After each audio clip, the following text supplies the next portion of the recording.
I'm going to introduce CJ Ralph, who has worked with our speaker, and he's going to introduce her.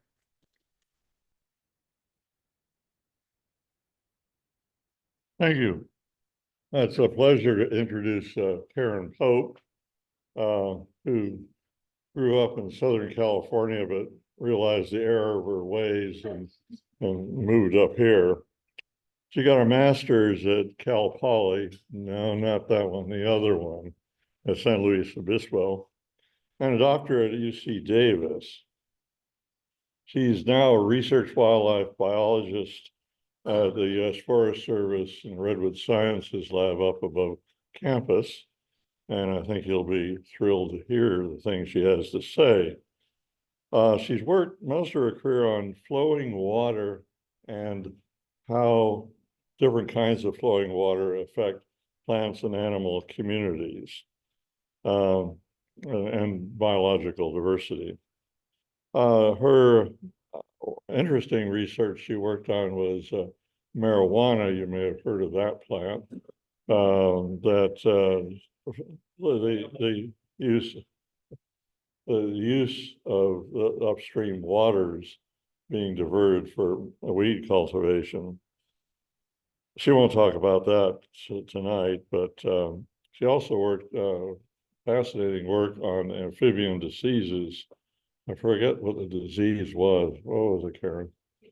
Chytrid, yes, a nasty beast. But tonight she's going to talk about meadow restoration and how it affects biological communities, and going to little bit about machine learning and how they've discovered lost meadows. So, Karen?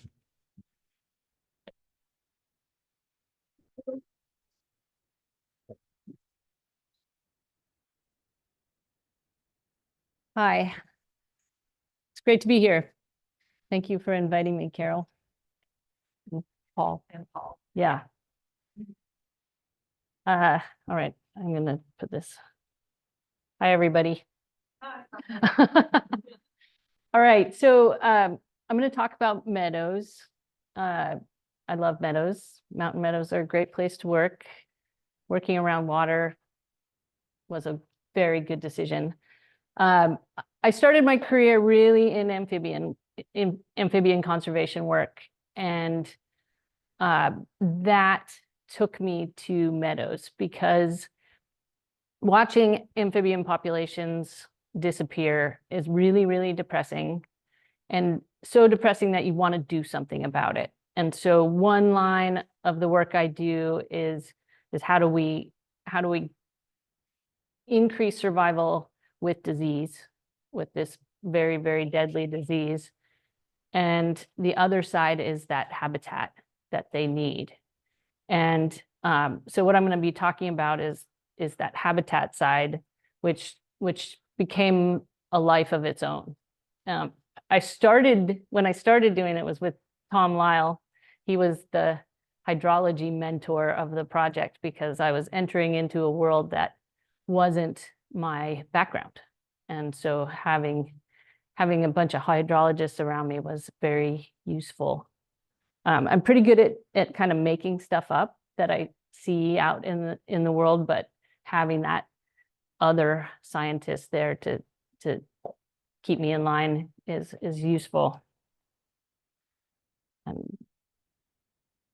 Right, so yeah.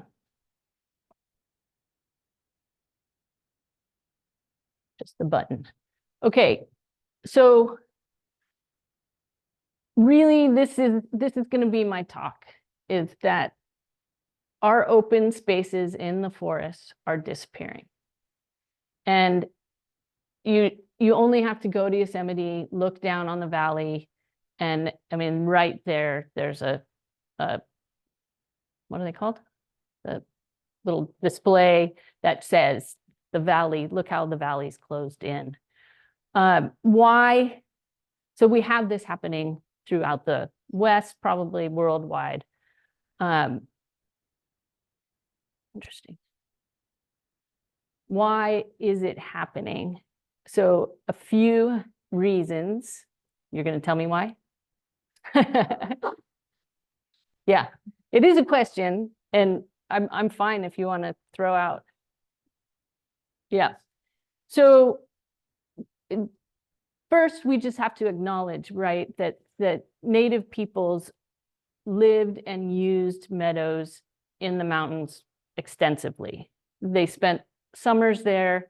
Why? Because there were plants that were very useful. There's wildlife that are coming down through there. So you have everything you need right there. So they'd summer in these meadows. And when you're doing that, you're going to nurture it, right? You're going to burn it if it needs burning. You're going to take care of, create little disturbances, clear around your favorite plants, that kind of thing. So that maintain that biodiversity in these meadow systems. Then, of course, Europeans came, and one of the first things we did so well that just recently have they proven that beaver were native to the Sierra Nevada was we started the fur trade, right? So we eliminated beaver from these waters. What does that do? It simplifies them, right? So the dams get blown out and the water flows more straight. At that same time, or soon thereafter, we started the gold rush. And to support the gold rush, so there's mining that happens in our waters, but to support that gold rush, you need that infrastructure of livestock.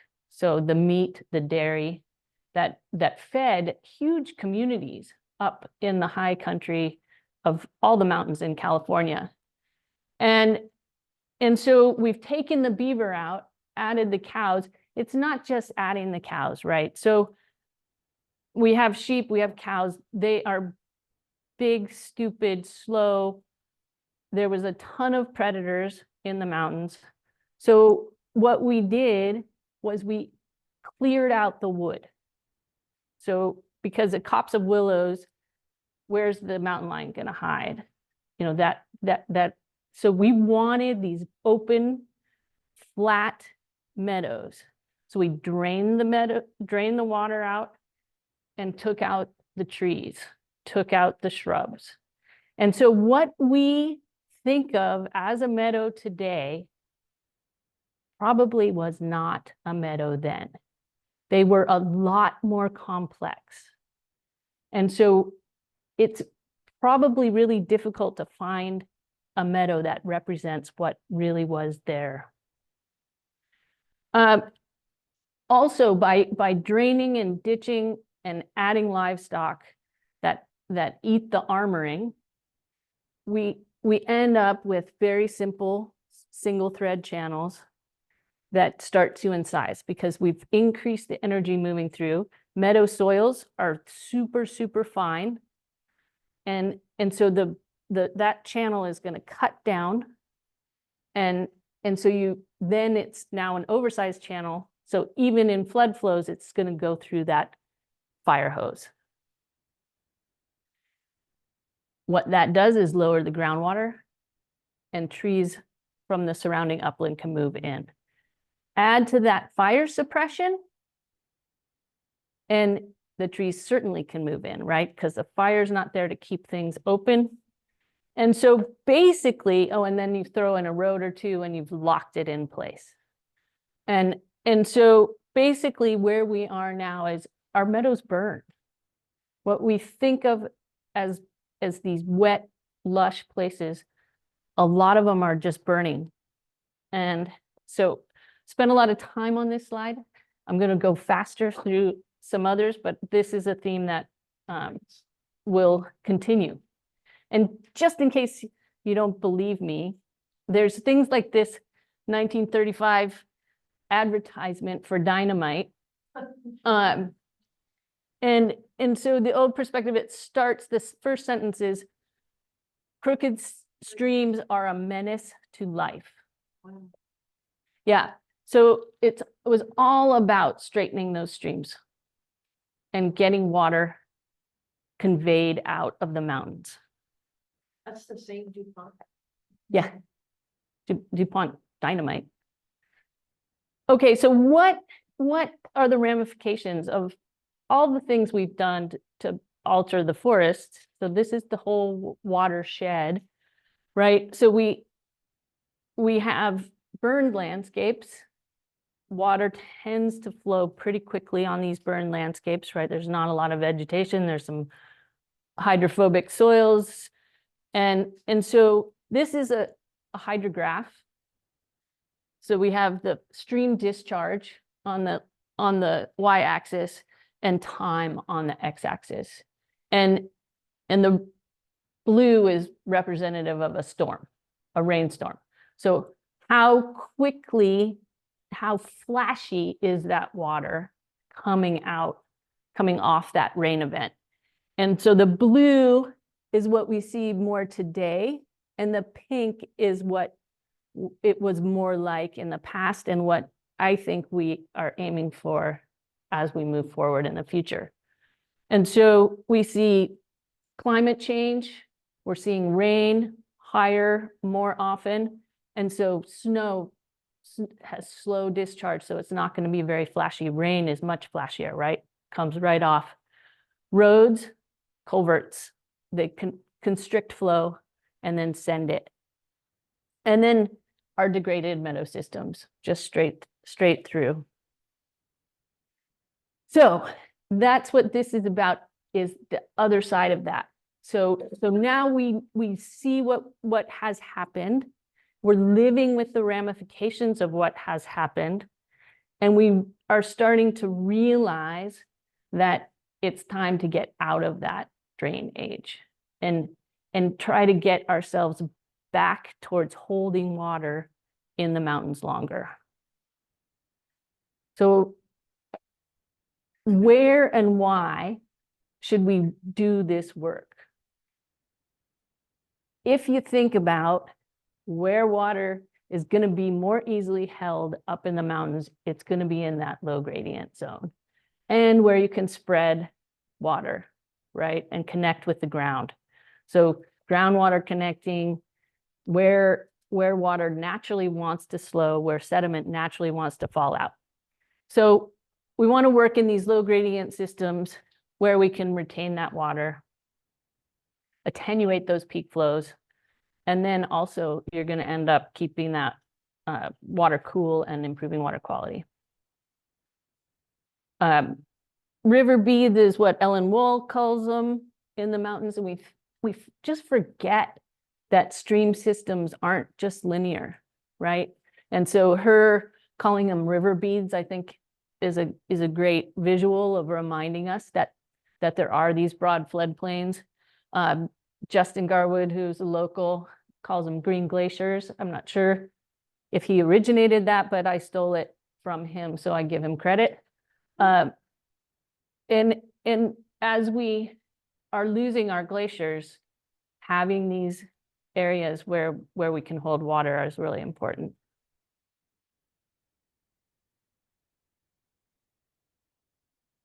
It's a tricky little bugger. Yeah, it wasn't. Okay, so, and then I work for the Forest Service, and one thing that I saw was, Forest Service is like, okay, these pet projects where you're like Meadows, everybody likes Meadows, so go ahead, Karen, you can look at Meadows. But once I thought, how do we turn this? I see the importance. How do we get it to these people that are all about the upland, all about cutting trees? How do we convince them how important meadows are? And so once I started looking at the landscape, then I was realizing, oh, meadows are part of wildfire behavior. Meadows are sequester carbon. They're a solution to landscape scale issues. And so then I was like, oh, now I have to prove that if I'm going to start to say it. And so we go out to these meadows, think about that timeline. You see a place like this and you say, of course it burned, it's tiny. There's trees going across it. How can I convince anybody that this is a fire break? I can't, except that I see that this meadow has no edge, right? It's flat in the whole picture here.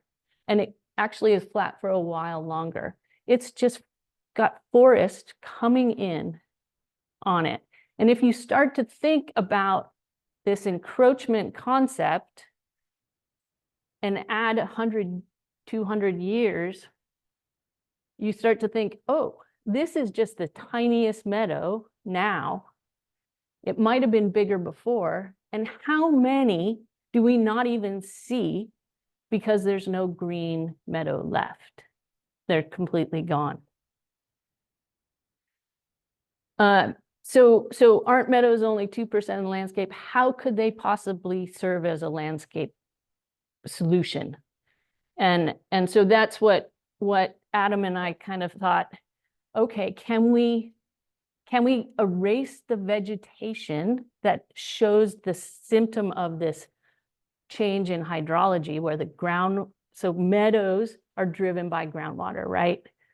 That's one thing that was important to say, but I'm guessing a lot of you know this. So basically having water longer through the summer near the surface, and meadow vegetation has adapted to that. And that is what allows meadow vegetation to win over more upland species. So as soon as that groundwater falls out, it's lost its competitive advantage. So we said, how do we reset this? Adam is a fabulous coder, thinks in code, dreams in code. It's great. And so he developed a machine learning model. And the idea was to say, can we use the current meadows to teach us what that signature of a meadow looks like under that vegetation? And then completely don't include vegetation characteristics. So it might show a forest as a meadow. That's what we want to see. So we did this for 60 pretty big watersheds throughout the crest of the Sierra Nevada. Why did we pick the Sierra Nevada? It had the best meadow data set. So the 10 years it took to make were hand digitized, field verified meadows in the Sierra Nevada were mapped. And so we had really good training data. So we use the red are the hand digitized meadows. And so the blue dots in those meadows are positive training data. Everything outside of those meadows would be negative training data. And we used geomorphic characteristics of the landscape at each pixel, and we used hydrologic, so flow path, flow accumulation, and then climactic, so snow in the watershed, snow characteristics, rain, precipitation characteristics. Built a model, and we built both the local models, so 60 watershed level models and 1 Sierra Nevada model. And then those predictions we used to draw new polygons of predicted meadow. And our results pretty much across the board, we think there were about conservatively 3 times more meadow area than there is today. What does that look like? So this image on the right, the red is the mapped meadow. This is LiDAR relief map underneath. And the blue and green is the predictions from the model. So what do we see here? We see little tiny pockets of remnant meadow. We see a gigantic floodplain that tells us this could have been a meadow. And then we see the model fill in that floodplain. Now, when the LiDAR comes back, what you're going to see is the source of why that meadow disappeared. So you can see that deep incised channel. You can even see it in the model. It cuts it out. So what we see is these pieces of meadow that once were an intact whole meadow system. We have huge drains running through. This bottom predicted meadow was called Francis Cow Camp, which suggests it had been very well used in the past, and now isn't even a meadow, it's a forest. And so no one knew to map it, and the model predicts it. We have since run this model for most of the mountains of California and some areas outside of California, both in Oregon and in Nevada and some in Colorado. And it works pretty well. It doesn't do as well on the east side. So here's an example of just a site. So what the brown right now is the predicted, the green is the current. And so let's look where they don't match up. And you see in the field that that channel is single thread, incised, down cut. There's forest right to the edge. So why would anybody map that as meadow? But why the model predicts it, because it's thinking if we got that water back, this would be connected and probably would be a meadow. So that to me was like, okay, now we're talking. Now we can talk about this meadow restoration concept at a much larger scale and bring the Forest Service in, because they love to cut trees, right? So now they're getting more excited about it. And so we might start being able to work at scale. And so imagine the possibilities. So the green is our predicted, the red is existing. So we need that matrix back on our landscape. That's where biodiversity comes from.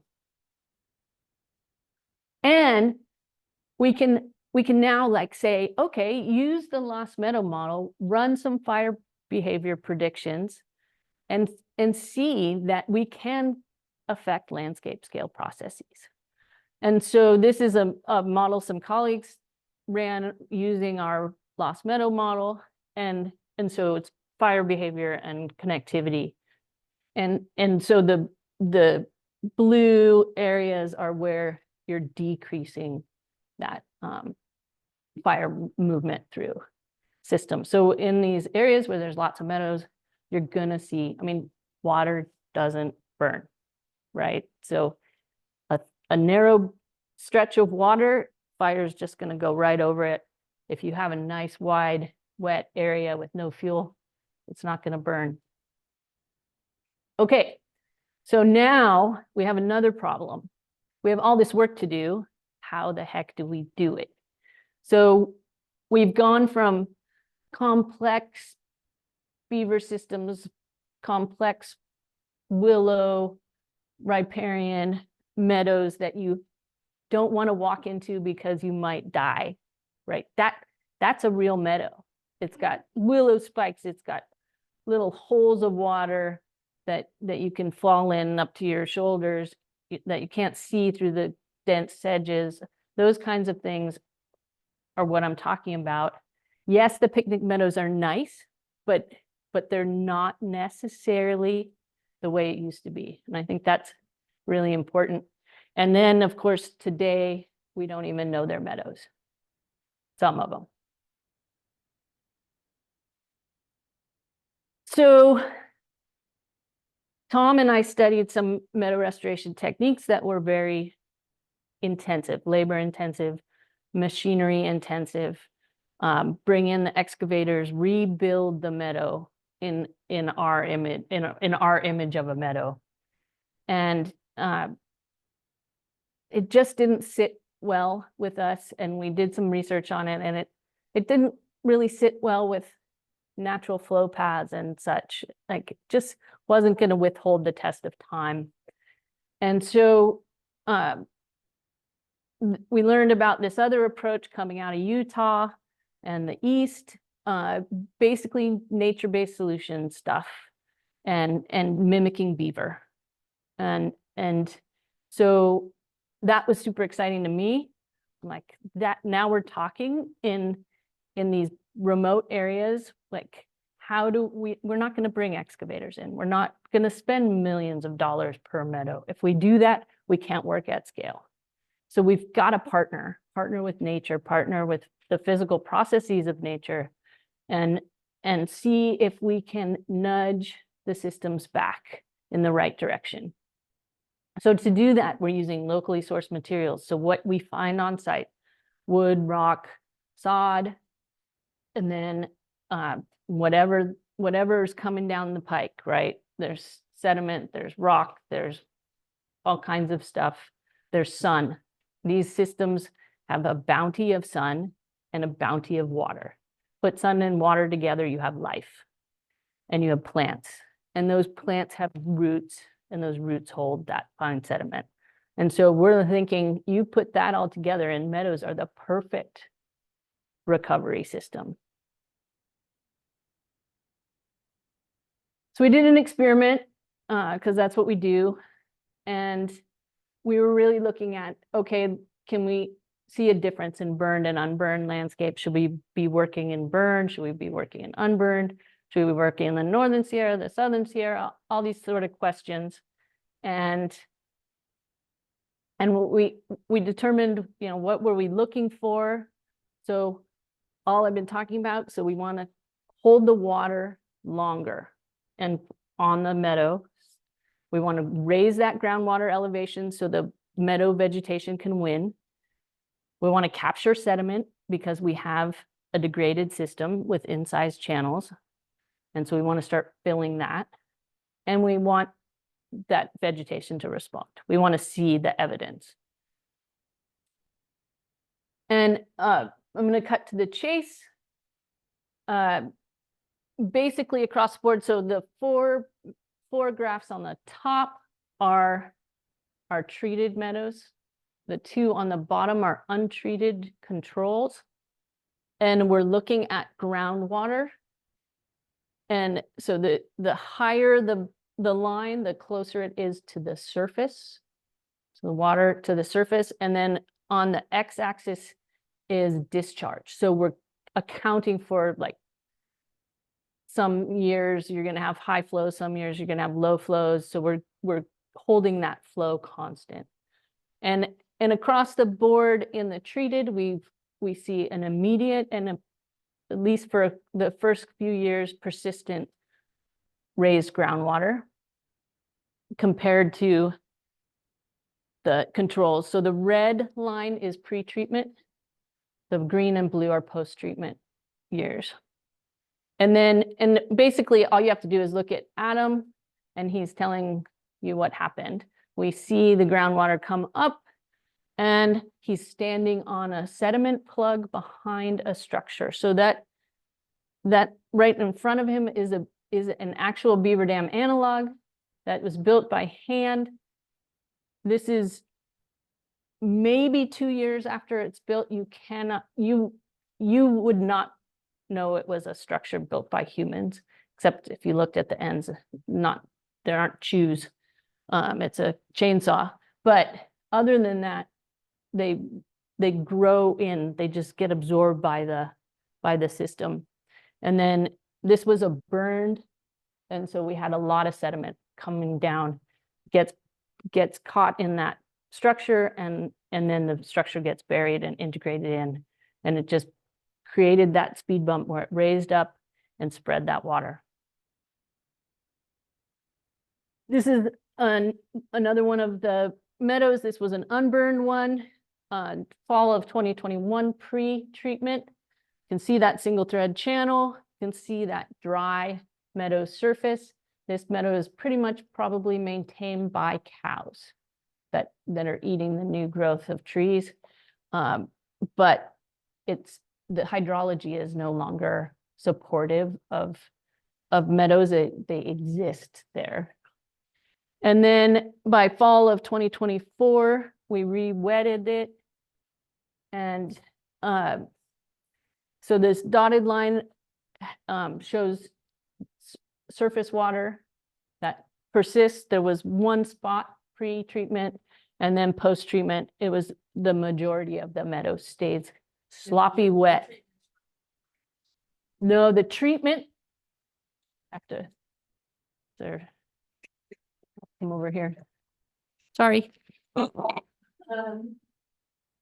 can see these little in the channel. You can move that red dot around. Ah. Oh, yeah. So right in there's one. This pool right here is right here. There's a structure. And so basically it's this only work in the channel, pushing the water out onto the floodplain. And you can see the vegetation responds even though there still are cows out there. Yeah, so this image might kind of looks a little sad now. It doesn't look sad to me. But now that I see it from your eyes. The reason it doesn't look sad to me is look at all that sediment pushed over. I don't see the incised channel anymore. And those clearly the whole meadow burned, but those trees aren't going to grow back. Meadow vegetation is growing back because of that raised groundwater. So I'm getting ahead of myself. I'm going to hold off one thought. So just the vegetation work is going to be done this summer. We did pre-treatment. We wanted to get the full length of time, the maximum length of time to see recovery. And so this summer is when we're going to be going out and resampling intensively the veg. So that's a TBD, but we can use NDVI, which is using remote sensing. And it's basically an index of vegetation greenness. And so when you see that persistent greenness late in the season, that's a sign that your meadow's healthier and that it's staying green because there's water, groundwater supporting it. And so it's going to continue to grow. And so the blue line is post-treatment. This is the actual, and that's the normalized. So that's basically on a 0. So the fact that the blue is higher, the post-treatment NDVI, is saying it's something odd happened right then, and it's now greener. So this is hot off the presses. This is Jordan Jacobs, is an ORISE fellow we have in the lab, and she's our amazing meadow botanist. She doesn't like to speak in public. I'm working on that, but someday we might be able to get her out. But these graphs are just totally random at this point. But one thing we did, so the pre-treatment surveys happened 2 years post-fire. So the Creek Fire and the Dixie Fire, or not the Dixie Fire, I'm just spaced on the fire. A smaller fire on the Plumas happened in 2020, and in 2022 we did the pre-treatment veg surveys, and then we weren't going to survey again till now. And I said, let's look at that pre-treatment veg data. She did such an amazing job. Let's look at it and just think about, we also are collecting all this data on groundwater. We have wells everywhere. We have water information. We have all kinds of drone LiDAR and all kinds of really great data. So let's look at that burned vegetation compared to the unburned. And you can come up with all kinds of predictions, like post-fire, these meadows green up really quickly, right? The forest is dead, the meadows green up, and there's more water coming in. So we think that a burn helps meadows recover. That's sort of what I thought. But what we find is that, so the darker green is, so this is just the wetland indicator. And so the dark green is wet category, obligate, wet. We downsized from 5 categories to 3. So wet, music, dry. And what you see in this unburned, so I'm going to circle the box. So those 2 variables at the top are disturbance variables. So the first is groundwater, days of groundwater within 55 centimeters of the surface. And then the second one is channel incision. So from the bottom of the channel to where that surface is. And so those 2 we think should really drive whether you have wet meadow or dry meadow. And what we see is in the unburned meadow, the plants really aren't telling us too much. Like days groundwater depth less than 55 centimeters from 0 to 300. So 300 days, that water's right there. And we really don't see much difference. This is all in the meadow versus in the burn that's really responsive. So if that water's there, you're gonna get meadow vegetation back. If that water is not there, you're gonna get upland vegetation. And again, and then the stream bed elevation, that's even more so. So again, in the unburned, the vegetation could be, it's just a mix. You're getting wet, you're getting music, you're getting some dry. It's all in there competing. And in the burned, it's a reset.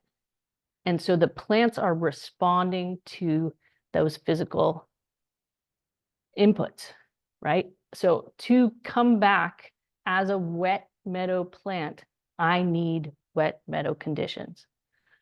And so when you think of that, and it's like, no kidding, right? It's a reset. But when you think about that, it's an opportunity and a complete reset where probably we lose a whole lot of meadow area, right? Because if we have 90% of our meadows in a degraded condition, then throw in a fire, the reason that that meadow vegetation is still there is because it was there, right? It's struggling, but it was there, so it's staying there. And so you can have these it's basically competition or territory. Like if you're holding your territory, your niche, and then the niche falls out from under you, you can stay put because you were there for a while, for quite a long while. And so that's what we're seeing. We're seeing these dying meadows that are holding on barely, but then you burn them and you do a reset. You're going to get meadow back, but only where the conditions are right for meadow. And so we use that because this is Adam's touch again. You've got someone who writes code so well, you use them. And so the top is, the blue is wet meadow vegetation, the yellow is dry, and we took our two unburned meadows. We used the model output and then burned them, just burned them in the model space. And so what we see is a pretty significant decrease in our wet meadow vegetation post-fire, even in just the base conditions of these. And this is pre-treatment. So on all of our meadows pre-treatment. So now we're going in this year post-treatment, and hopefully we're not going to get that. We're going to see that the conditions are better and we're going to get better meadow vegetation. I had to throw in a picture. The post-fire does give us a lot of great forbs. So we do get great wildflower displays. The the workhorse though of these meadows is sedges that aren't our flowering plants, right? Because of their roots. Those roots of these sedges tend to be, rhizomatous graminoids. They lock in those fine sediment, and create that meadow. And then they sequester carbon and do all that great peat forming stuff. So what we're really looking for is those rhizomatous graminoids, and we lose them post-fire. These fires that we're seeing on the landscape are hot, and they're burning these meadows across. And so in the literature, you're looking at some smaller fires, the meadows don't burn very hot, and you get the same stuff back. And that's what the literature was telling us. And then you go into these mega fires where they burn straight through, and we're seeing a completely different story where we're losing those key meadow vegetation, They look beautiful, beautiful forbs, tons of monkey flower. But those aren't the plants that are going to create that meadow condition. So key takeaways from the lost meadow model: it's easy to forget what we lost. We are always resetting our baseline based on our childhood, based on stories, whatever. And it's important to remind ourselves that this has been happening for a long time. But that presents opportunities, right? So the gains can be greater. This process-based restoration, I'm a real fan of. You can experiment, you can take it away if it doesn't work. I haven't seen that happen, but you could unbuild it as fast as you built it. And that, just thinking about the scale of what we're talking about, it's going to take a community. It's going to take a lot of work. And so doing it cheap and light is a good way to do it. Plus, it gets people out on the landscape and you learn and have fun. So conclusions, it's time to act. I'm a scientist, but I will not get in the way of anybody who wants to get out and do work. Like, that is the most important thing, is like, this head cut is about to eat that meadow and turn it. And so anything we can do to change the pathway that's happening is a good thing. And I think we can't forget those local benefits. They're real and they're there. And depending on who you're talking to, it's important to also have those landscape scale benefits, such as like the Forest Service. When we're talking to that audience, it's so important, because when you hear back that the fire lead in the Washington office, the fire and fuels leads, is saying we've got to do more meadow restoration, you're like, my job here is done, because that's a huge workforce that knows how to cut down trees. And this restoration takes, that head cut can eat a lot of trees. So yeah, that's it. A lot of great people. Adam, I've talked about. Joe Wagenbrenner is a hydrologist with us. David Drawley is a hydrologist specializing in groundwater. Some fabulous ORISE fellows. And Cal Poly is a partner. Margaret Lang, Emma Sevier did her master's work with us. And then Krista Mygast is a new professor who's starting up with a student. We have Fresno State as partner. Swiftwater Design is our fabulous low-tech process-based restoration treatment. He led the restoration, and then the forest that we worked on. And there's so many more people. And we have a few papers on it, and workshop on the model and how to get out there. And then California Process-Based Restoration Network is a group of us who like to get out and pretend like we're beavers, and then network and talk about it. Klamath Meadows Partnership is a group that focuses on from Mendocino all the way over to the Scott. And then Sierra Meadows Partnership is another one in the Sierra Nevada. That's it. Thank you.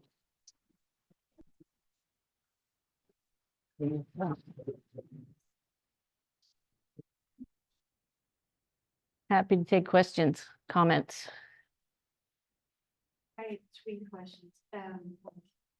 The one is, I think that without your model, the Forest Service probably did recognize that they had more meadows already towards without finding lost meadows, that they didn't recognize these meadows before, especially if I'm thinking about the Klamath Mountains, like the Marble Mountain Wilderness. They're aware that there are way more meadows than they have restoration capacity. So I'm like sometimes wondering about, like research going into finding even more versus what you said, doing the actual process-based restoration, and kind of what you think about that. And then the second part of that is that you said that in one of the meadows that you showed, the meadow was kept open by grazing, and is there still grazing going on? Because in the Marble Mountains, the problem with the Forest Service, you keep saying, oh, the Forest Service just needs to cut more trees. No, they need to not give those grazing licenses, because if you don't have the hydrology go back, as you say, you can put as many beaver dam analogs if you then have hundreds of cows, just keep re-incising the channels. How, like, doesn't this have to go together? Like, even they not just need to cut trees, but also stop grazing in those meadow systems. And maybe also with the third thing is, like, here in the local meadows that and I'm like talking about wetlands and meadows, like as you said, like the peat farming sedges in meadows and other wetland systems, like where here the local CBS chapter also supports the big lagoon fan stuff. Where I'm sometimes thinking it's like with fish research too, we don't need to put many more groundwater wells in to just see that the groundwater is falling. We need to freaking put material in, as you're saying, the ever more incising stream that goes through Big Lagoon Fan, and not just take out to just cut. Like, I have the feeling that here oftentimes the approach is just to cut the encroachment and not deal with the Source. the hydrology issues that are what do you think about that? It's like I don't see success in just cutting the Yeah. woody materials versus Yeah. actually dealing with hydrology. Okay, that was a lot. So the first question, I think, is sort of like, is the Lost Meadow model just overwhelming us because there's plenty to do with the remnant stuff? Maybe, but it is also so great when you put that Lost Meadow model on top of your remnant meadow, and then you do your project that you were going to do, but your project area just grew, right? So now you're taking, you can do more even in that one meadow that you had left to do. So are we going to get to all those meadows?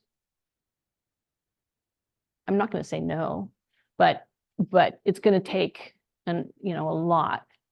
But I think it is important to highlight what we've lost and the importance of what we have left. So yes, we need to work on what we have left, and we can do some prioritization, like with the Forest Service. They have, these, they call them pods. They're basically lines of defense in a fire. So they're planning for the future fires, and they're saying, okay, where can we put these? We're going to work with the communities to put them in the right places. If you can do a meadow restoration at a pod boundary, then you've just created a fuel break that you don't have to cut with a dozer. And so it also provides those opportunities to look where you weren't looking before. Post-fire is a great example. Fire burns, get that Lost Meadow model on that surface and get out there and just throw in some structures. The sediment is coming. It's going to fill that incised channel. So catch it while you can, and you're gonna turn more lost meadows into real meadows. So I think by doing the modeling, you see opportunities that you wouldn't have seen. And yes, there are plenty of meadows remaining that still need to be done. The cow question, as long as cows are on these landscapes, we're not going to see the carbon sequestration benefits that we want, right? The plants are fighting the cows, they're not putting their energy into the roots. So that's a problem. Can we do this restoration with cows on the landscape? I think we can. We have to mitigate it though, right? So we always say, treat the source problem, treat the source problem.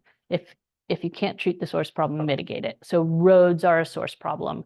You know that culvert's there. If we can work with the people that do the roads and do some work, great. If we can't, how do we mitigate that? Like, and it might be creating some control structures with rocks to spread that water and such. But cows are another of those source problems. So one thing we're doing on East Fork of the Scott, we're doing big work out there. There's cows. We're trying to work with the permittee, but they're not really responsive. We were trying to go do e-collars, that kind of stuff. But what we're doing is building some structures. What we find is you build a BDA, creates this beautiful pond behind it. It serves as a drinking, the cows love it, right? You just put that water up there, the cows can come down and drink, and it's so much easier. So thank you. And so we see that happen and we go, okay, let's put some easy access BDAs, create some ponds where we are in bedrock, where we're in some hardscape, where we can create a path. They can come down, but they're not going to down cut. They're not going to affect the veg. They're just going to get a drink and move on. And then where we have sensitive, where we want fen to come back, that kind of stuff, we're going to put some down wood. We're going to create problems for the cows to have easy access. They're really lazy. They don't like that. They like to go in straight lines. And as soon as you make them zigzag and work around, they get confused. They're not the smartest either. So that type of stuff we're doing. And then when you really wet, they don't like the super wet either. And so they kind of take the edge out of that super, and then over years and years, they work their way in. So we're trying to reset that. Is it perfect? No. You know, the vegetation is struggling with the cows. So, but should we not do it where the cows are? I think we should, or else we lost. Yeah, and I lost your third question. Well, there was a third question, but yeah, what opportunities are there to get involved? Oh, that's the best question. Primarily involved, there are, I can't speak to Oregon and Washington as well, but in Pacific Northwest California, there is volunteer work, there's paid work. Go to the California Process-Based Restoration Network website, and hopefully the companies will be putting up the positions that they have. Symbiotic Restoration is a locally based company, and they work statewide, and they're always hiring. Swiftwater Design is another one. Difference, pros and cons of process-based restoration and use of heavy equipment. Is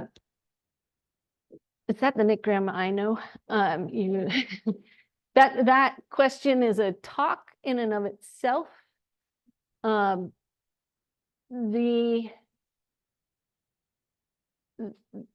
I'll say is that light touch, do no harm concept of nature-based is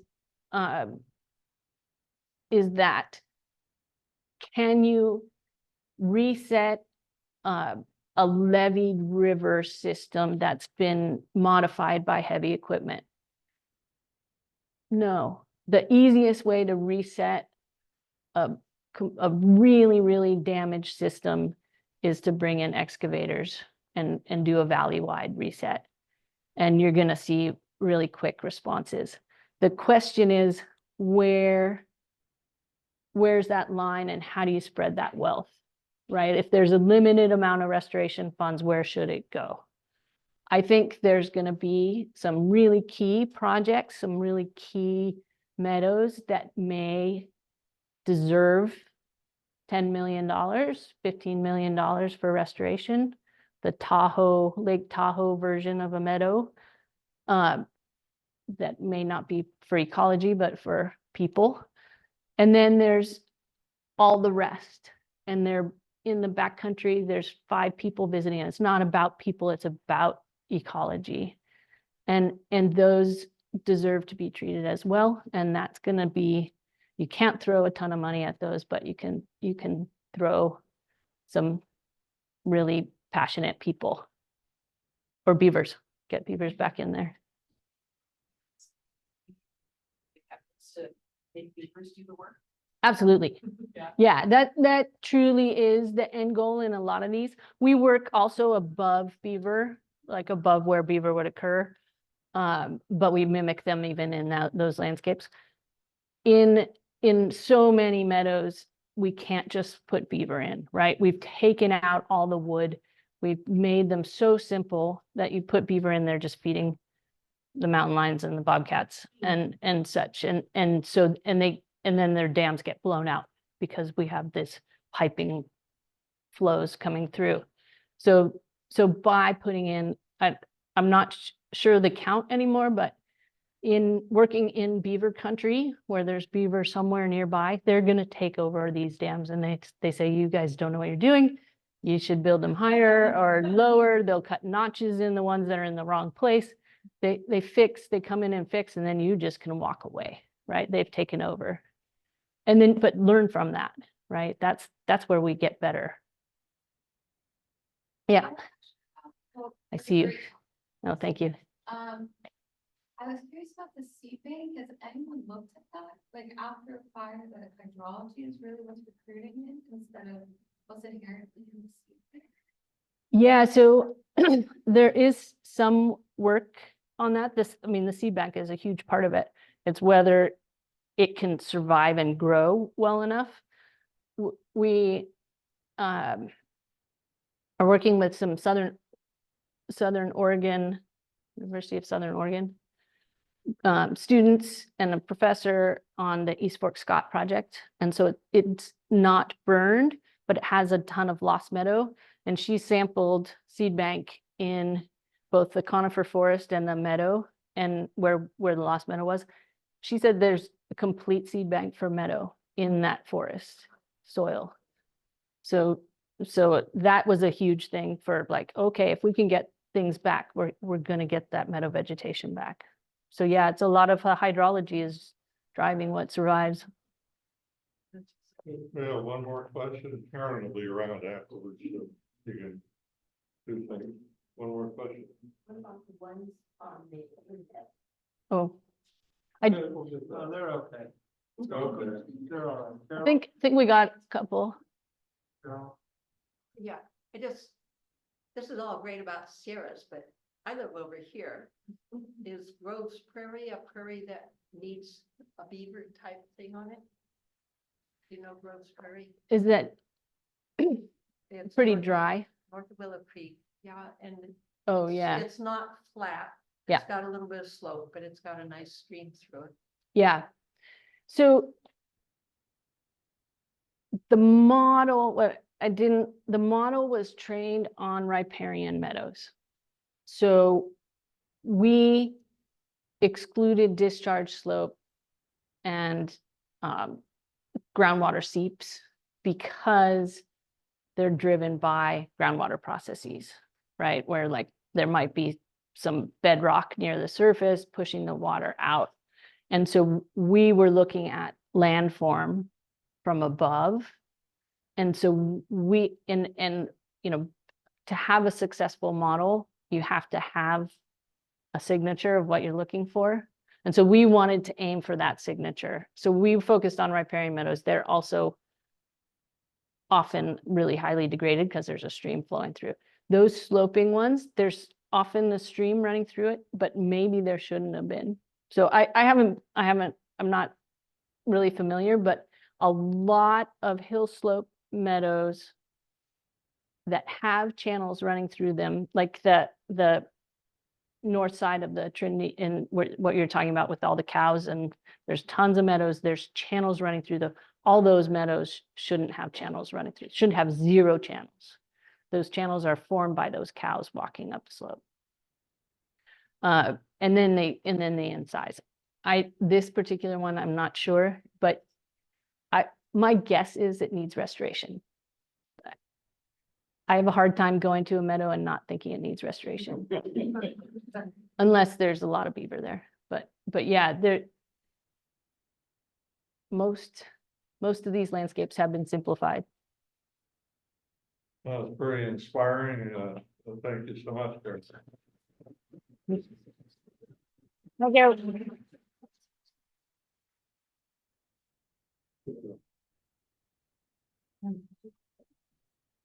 No idea.